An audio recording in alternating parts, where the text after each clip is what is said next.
سلام نعكم يكون كبرات تخطاتلتي مدب أورا ستوديو نز channel أجاش زخونكم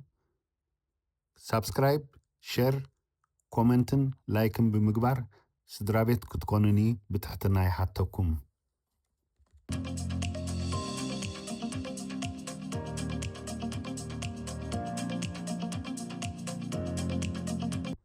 دقيمة سلام تخطاتلتي مدب أورا ستوديو مچم تمالي سمعهم تخونوتي كم منجستي تقراي زتوها بمجلتي فدرال منجستي بوغن معراب بشراء كينات جميرو يزبل زلو مالتي سلازي افتي مجلتي انتايو محبرسب عالم نزمت سعبين كستبه للو حزب تقراي ون تنقاق كوسد زحبرو يوم كال زرزر زتقلت نجر اينبرن مالتي زحزنيو مچم مالت اتي ايترفني زبحال زنبره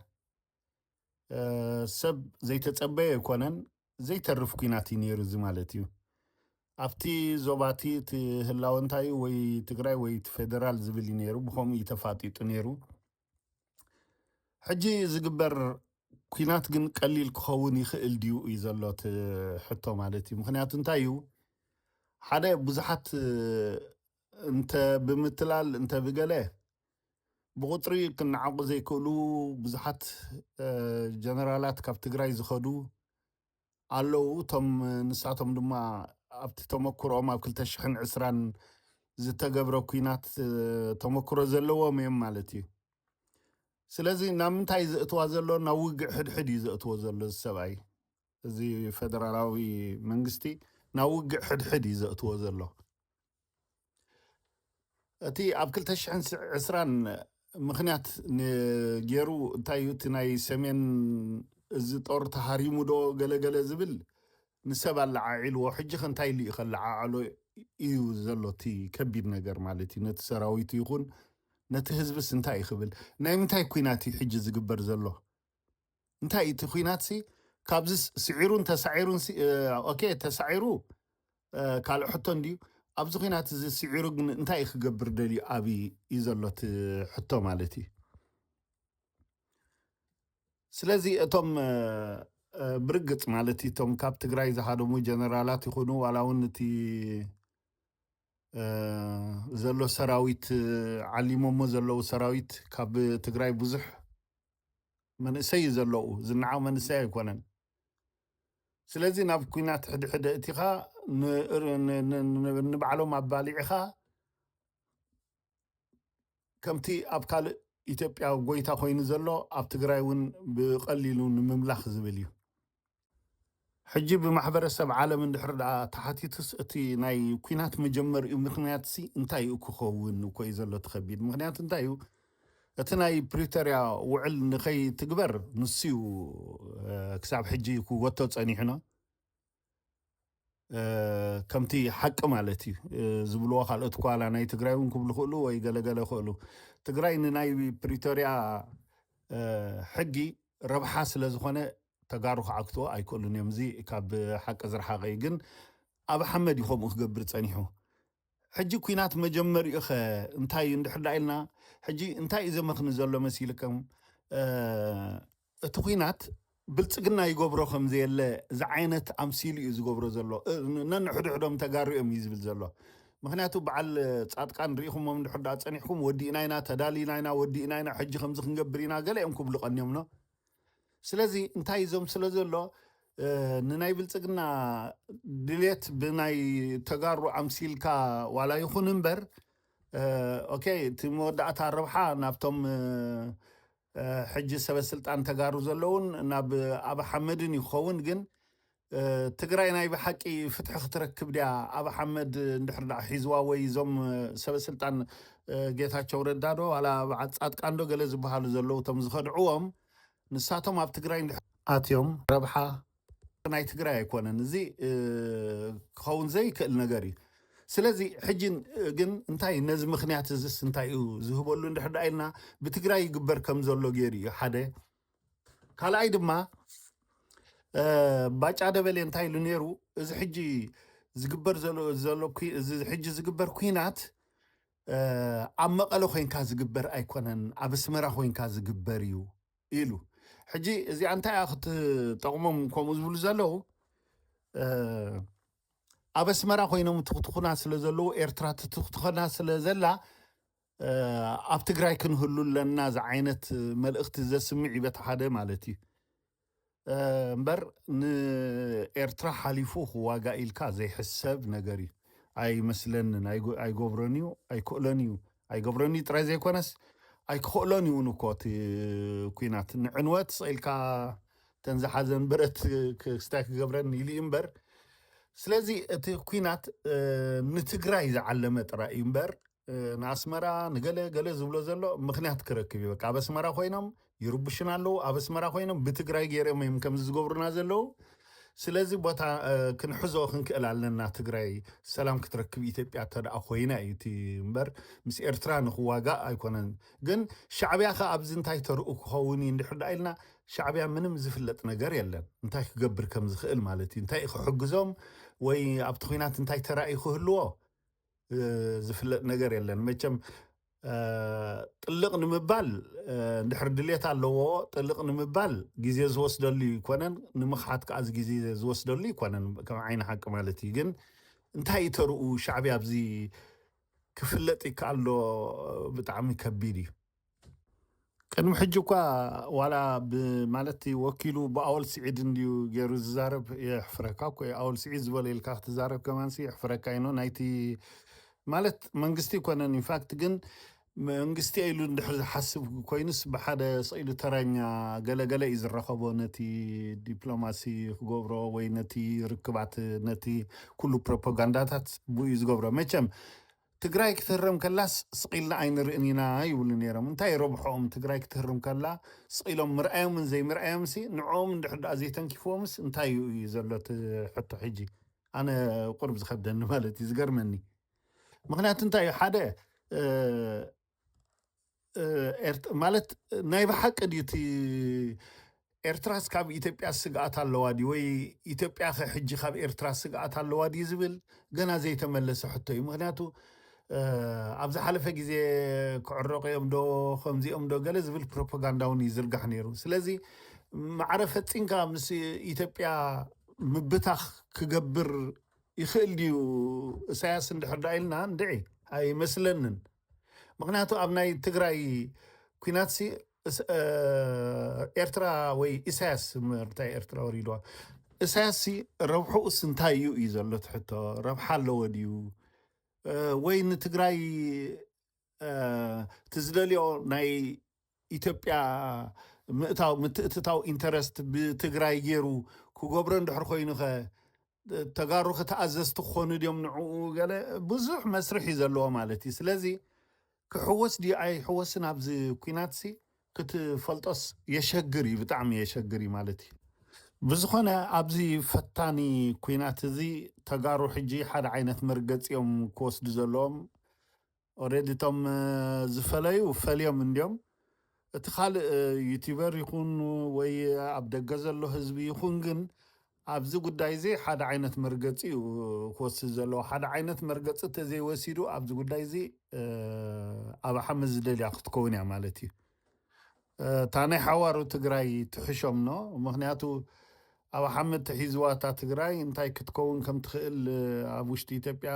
ኣትያ ወይ ገለ ካልእ ጉዳይ ማለት እዩ ወይ ከም ዘለዎ ክልል ኮይኖም መሰሎም ዝመልኣሎም እንተዝኸውን እውን ፅቡቅ ነይሩ እንተዘይኮይኑ ግን ፈሊዋ እውን ስለ ዝፀንሐ ኩሉ ሞት እዩ ንህዝቢ ትግራይ ማለት እዩ ነቲ ብደገ ዘሎ ከም ምርጫ ክኸውን ይኽእል እዩ ወይ ዓዱ እውን ስለ ዝኾነ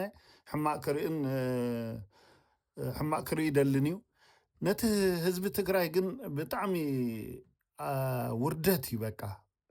ስለዚ ኣብ ሓደ እዩ ደው ክብል ዘለዎ ሕጂ ዝነቕነቕ ዝብል ዝነበረ ወይ ናይ ወያነ ሕቶ ፅባሕ ንጎ ብገለ ገይሩ ሰልፊ ገይሩ ድዩ እንተገለ ገይሩ ድዩ ወይ ሓቲቱ ድዩ ወይ ተቃዊሙ ድዩ ብዙሕ ክጋደሎ ይኽእል እዩ ማለት እዩ ስለዚ እታ ነፃ ክትከውን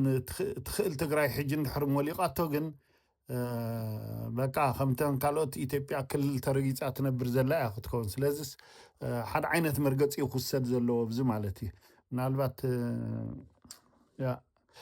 قال انتي زدن بتقاوم خ انتي مرقص أخو سيدي حجي كله كوت أقم كويننا تمسبات بتي ويانا من الشعب يتصمدو غيرا زبل አሎ ማለት ይጽምዶ ምስ ገበረት ወያነ ድማ ክንደይ ልቢ ደንበ ተቃውሞ የተሰሩ ትፈልጡ ይኹም ማለት እዩ ካባያት ሒዝካ ማለት እዩ ግን እንታይ እዩ ኣብዚ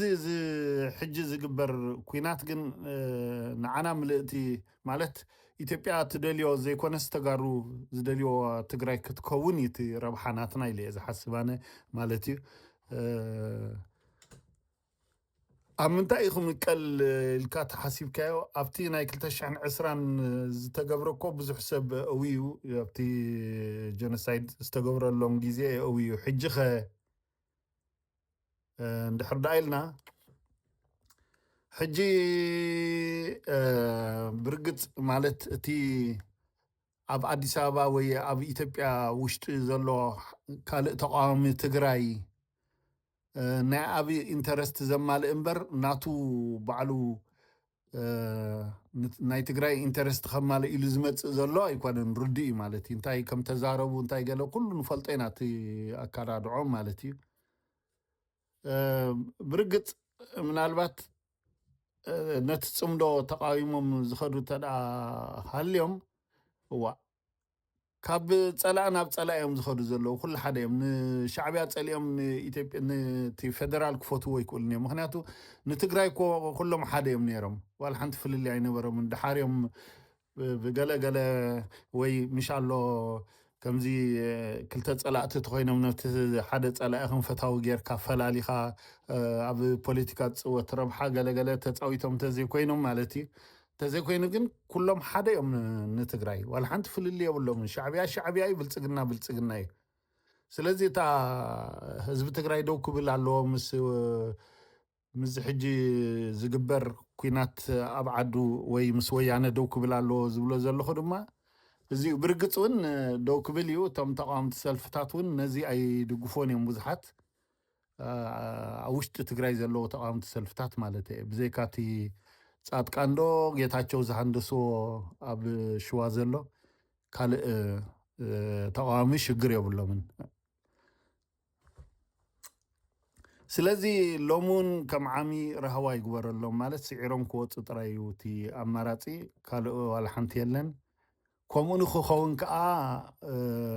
ግድን እዩ ማለት ክስዕሩ ሕጂ እውን ግድን እዩ ስዒሮም ጥራዮም ፍትሒ ከምፅእ ዝኽእሉ ሓይሊ ፍትሒ ዘምፅኣቶም ሰባት ሓይሊ እዩ እዚ ስርዓት ዶ ሕጊ ዶ ገለ ኣይኮነን ኣብ ኩናት እንድሕር በፂሕካ በቃ ሓይሊ ይኽህልወካ ዘሎ ብዙሕ ዝልወጥ ኣሎ ኢለ ኣነ ይሓስብ ነየ ምክንያቱ እንታይ እዩ ኣብቲ 2020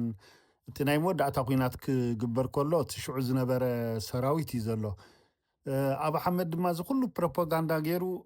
ሰራዊት ክበታትኖ ኣይከኣለን ነቲ ምናልባት ነቲ ወያነ ኣብ ውሽጢ ኮይኖ በዓል ጌታቸው ዝመቃቐልዎ ወይ እቲ መንእሰይ ዘዝኸደ ብትግራይ ዘዝኸደ መሪርዎ ንዓብዚ እናበሉ ዝኣለይዎ ገለ እንተዘይኮይኖም ሰራዊት ኣይተመቃቐለን ስለዚ እቲ ዝፈልጥዎ ሰራዊት እዩ ዘሎ ካልእ ታሪክ ክስራሕ ኣይከኣልን እዩ ብዘይካ ምስዓር ካልእ ታሪክ ብዘይካ ክስዕር ካልእ ታሪክ ክሰርሕ ኣይክእልኒ ሕጂ ንሱ እዩ በቃ ማለት እዩ ምክንያቱ ብግዜ እንተዓቂናያ ወይ እውን በቲ ሻዕብያ ከሎ ሓዊሱ ስለ ዘይሰዓራ ንትግራይ ሲ ሕጂ ከመይ ገይሩ እዩ ኢልካ እንድሕር ሓሲብካ መቸም ያው ከምቲ ዝበልኮ ግን እሱ ኣብታ ውግዕ ሕድሕድ ተኣማሚን እዩ ኣብኣ ገለ ረብሓ ተረክበታ ብኡ ክፍተን ተባሂሉ እዩ ዝፍተን ዘሎ ግን ኣይመስለንን ምክንያቱ እቲ ሰፊሕ ደጀን ሰፊሕ ህዝቢ ዝሓዘ ኣብ ውሽጢ ትግራይ እምበር ኣብ ውሽጢ ኢትዮጵያ ስለዘይኮነ ሕማቕ ዘስካሕክሕ ውግዕ ሕድሕድ ክግበር ይኽእል ይኸውን ግን ኣብ መወዳእታ እቲ ምስዓር ብብልፅግና ክድምደም ማለት ኣይከውኒ ማለት እዩ ግን ከሎ ገና ጥፍኣት ዝግበር ግን ብጣዕሚ የሕዝነካ ማለት እዩ ናይ ህዝቢ ድማ ዕረፍቲ ከይረኸበ ካብኡ ንናብኡ ድሕሪ እቲ 2020 ኣብ መንጎ እዚ ሕጂ ዝግበር ዘሎ ኩናት ኣብ ረሃዋ ፀኒሑ ተዝኸውን እኽሊ ኣኪቡ ፀኒሑ ተዝኸውን ወይ ኩሉ እቲ ናይ ትግራይ መሰል ረኺቡ ነይሩ እንተዝኸውን ሕጂ ክኾነ ንገለ ምበለና ካብ ሽግር ናብ ሽግር ስለ ዝሰጋገር ዘሎ እቲ ሽግር ዘሎ ስለዚ ዝልወጥ ነገር ኣይክህሉን እዩ እጆኹም ተጋሩ ኢና ንብል ሕጂ እውን ስለዚ እዚኣ ክብል ደልየ ነይረ ቴንኪዩ ኣሕዋት ነዚ ቻናል ኣጋይሽ ዝኾንኩም ከምቲ ልሙድ ሳብስክራይብ ላይክ ሸር ኮመንት ከዓ ቀንዲ ተፅሒፍኩምለይ ኣካይዳ ኮመንት ፅቡቅ እዩ ምክንያቱ እንታይ እዩ ኣካይዳና ክእርመና ዝኽእል ወይ ክዕርየና ዝኽእል ስለ ዝኾነ ቀንዲ ዝሃርፎ ኣነ ኮመንት እዩ ማለት እዩ ላይክ እንተፈቲኹሞ እዩ እቲ ሳብስክራይብ ምግባር ግን ክትሰምዑና ዕድል እንዳሃቡና ኢና ንብል ዘለና ማለት እዩ ስለዚ ዝረኣኹማ እንተሊኹም ሳብስክራይብ ግበሩ ኢኹም ፕሊዝ እሳይ ክብለኩም ዝደሊ ብዝተረፈ ቴንኪዩ